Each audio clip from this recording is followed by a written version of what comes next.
Zakir Naik is not only telling lies regarding Jesus' ascension and his status on his return, but he is also concealing facts about some of his most important missions on his second coming. Therefore, mentioning Jesus' sole mission and purpose, he says, so in the second coming, he will come to testify that I never told you to worship me, but I told you to worship only one God. He will come to testify only to the Christians that I never claimed divinity. Zakir Naik claims that Jesus will come only to testify to the Christians that he never claimed divinity. Is it true that according to the Ahadith, the only purpose of Jesus' coming is to testify to the Christians that he never claimed divinity? Absolutely not. Because the most authentic book of Hadith tells us that the most important purpose of Jesus' coming will be to act as a spiritual arbitrator among the Muslims. So we read in Sahih Bukhari that the Prophet, peace be upon him, said that by him in whose hands my soul is, son of Mary will shortly descend amongst you people as a just ruler and will break the cross. Thus, according to this hadith, denying the divinity, or in other words, breaking of the cross, is secondary. His most important task will be to act as a just ruler or a spiritual arbitrator for the Muslims.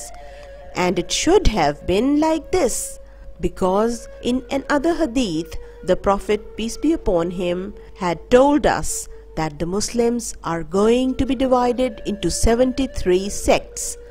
He also told us that 72 out of these 73 sects are going to deviate from true Islam to the extent that the Prophet, peace be upon him, has referred to them as hell-bound.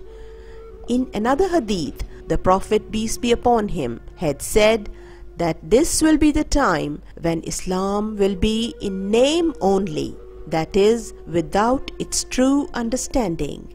Therefore, at the time of this complete darkness in Islamic religious world, there was the need for the divinely guided reformer to whom the Prophet, peace be upon him, had given the title of Jesus.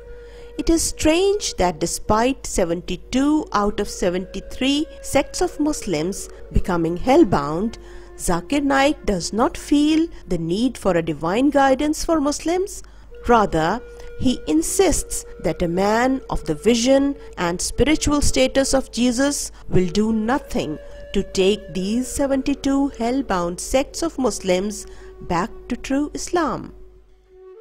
Furthermore, will breaking of the cross be as simple as Zakir Naik thinks?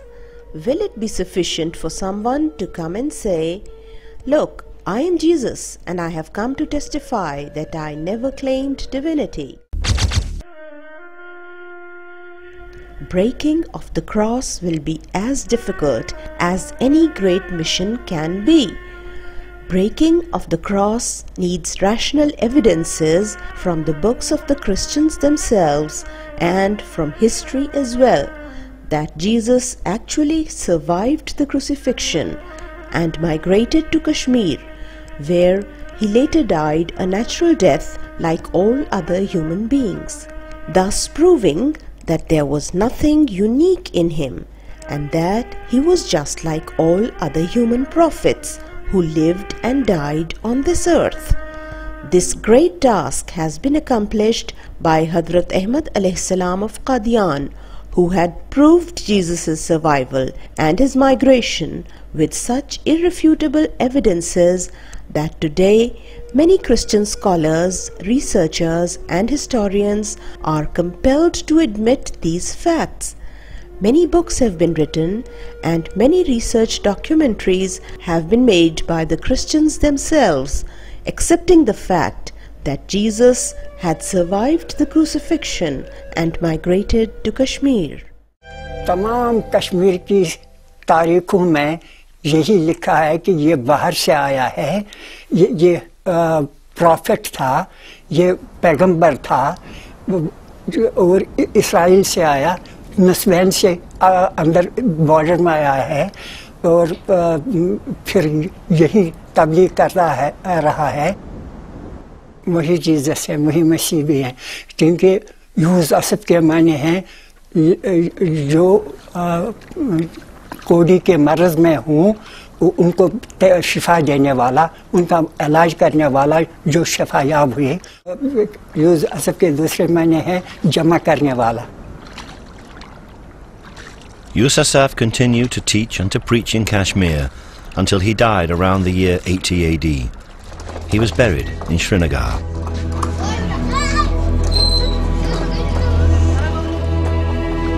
And this rather modest building is, they say, his tomb. But this is a sacred site, and short of exhumation, there is no way of discovering whether the body buried here is that of a man who once survived crucifixion. However, next to the sarcophagus are the carved footprints of Yusuf, and they do have marks or scars on them. अच्छी उम्र में ये फोत हो गया है और इसके पाँव के निशानात का पत्थर पर उन्होंने कुंदा कर रखे हैं, जैसे कि थे वैसे ही रखे हैं निशान के तौर पर। उनमें जख्मों के निशानात बिल्कुल साफ नजर आते हैं, जो सलीब पर चढ़ाने की वजह से उनके पाँव में जख्म आए थे। The position of the scars, just behind the toes, do not match each other, but they would align if a single nail was driven through both feet with the left foot placed on top of the right.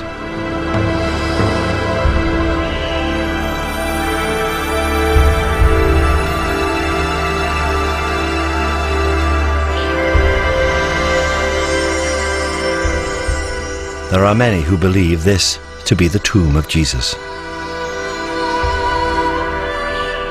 If this is the tomb of Jesus, then he spent most of his life in the mountain kingdom of Kashmir. He did not die on the cross. There was no resurrection. He did not ascend into heaven, and he does not sit at the right hand of God. For many Christians, this would be the end of Christianity as we know it. At the end, I would like to inform the viewers that the religious scriptures usually contain metaphors and parables. It was told in the Bible that Elijah was ascended to heaven and that he will return before the coming of the Messiah. Apparently, these were metaphoric statements. Ascending or rising up means exaltation of spiritual ranks, and descending or returning means coming of another prophet of similar characteristics.